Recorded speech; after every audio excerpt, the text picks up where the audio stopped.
Guys, did you know that ketchup was used as a medicine to cure things like diarrhea, indigestion, and other funky ailments in the 1830s? Oh, and a game called Kirby's Adventure was released on the NES on March 23rd, 1993. Yes, the sequel to the hit game Kirby's Dream Land on the Game Boy was released on the NES 2 years after the SNES release. There's also a game called Kirby's Dream Land 2, which released on the Game Boy, but Kirby's Adventure came out before it, so this game is still a sequel. Kirby's Adventure is one of my favorite NES games, so let's start playing this Kirby game. Kirby's Adventure begins with a YouTube tutorial on how to draw a Kirby, then the title screen.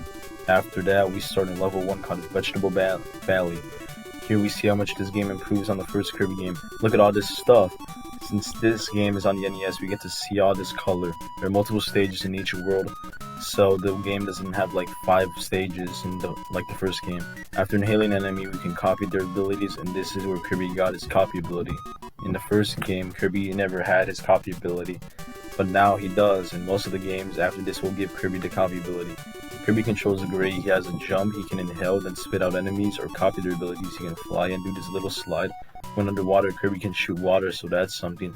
And with the other abilities, Kirby can shoot a laser, roll around, use a sword, and do other things, like turn into a UFO. Because he's Kirby, he can do anything, like survive in court.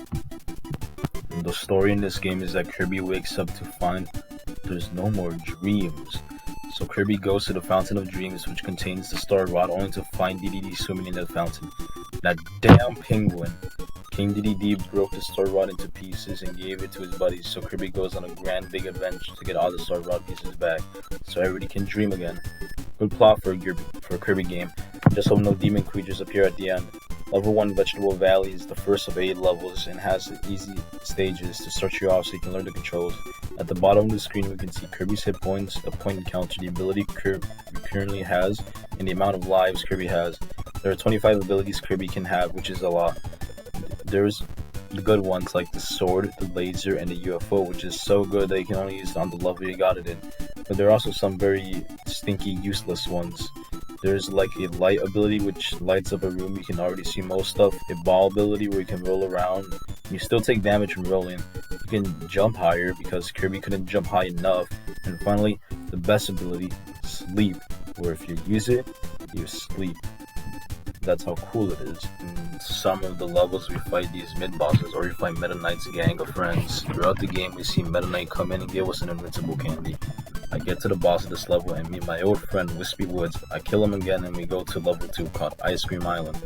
We see Kirby dreaming even though he's going on an adventure so people can dream again. Now this blatant contradiction, I will give this game a 1 out of 10. Fix your game, Nintendo.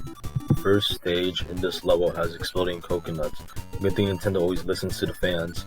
The boss in level 2 is called Paint Roller, and he harasses Kirby with his art. Kirby then criticizes his art, and his feelings get hurt so much he spontaneously combusts.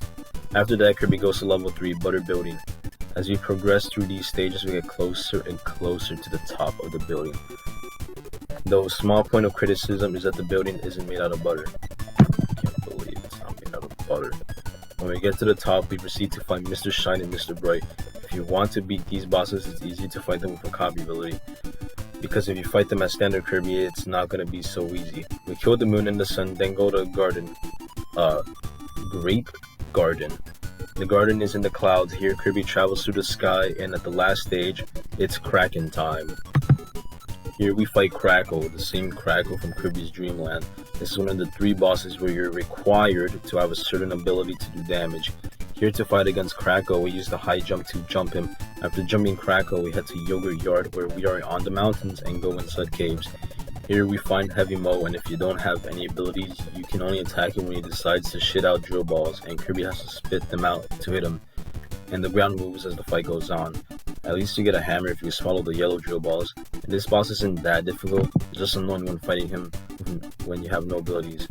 Next level is Orange Ocean. It has this theme of an ocean with a sunset, and I like it. At the end we fight Meta Knight, but he won't fight us until we pick up the sword. We have this very epic sword fight with Meta Knight, and when we defeat him, his mask breaks and we see Meta Knight's face where he is also the same species as Kirby, and then he disappears. So that's cool lore.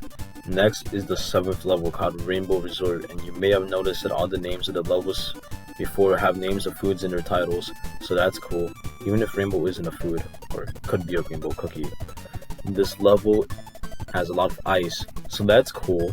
The last level before the boss is a nice throwback to Kirby's Dream Land where everything is in black and white, and it's very nice. The boss is King DDD, we fight him, and after that it plays a cutscene where Kirby goes to the Fountain of Dreams, which is also technically the 8th and final level. Here DDD desperately tries to stop Kirby from putting the Star Rod in the fountain, but Kirby is done with DDD, so he slaps him away and inserts the Star Rod. Then this dark orb appears, so oops. DDD swallows Kirby and spits him out. Now it's time for the final boss. This boss has two phases. Kirby uses the Star Rod to shoot stars at this magical floating orb, and after that, Kirby hops onto the warp star.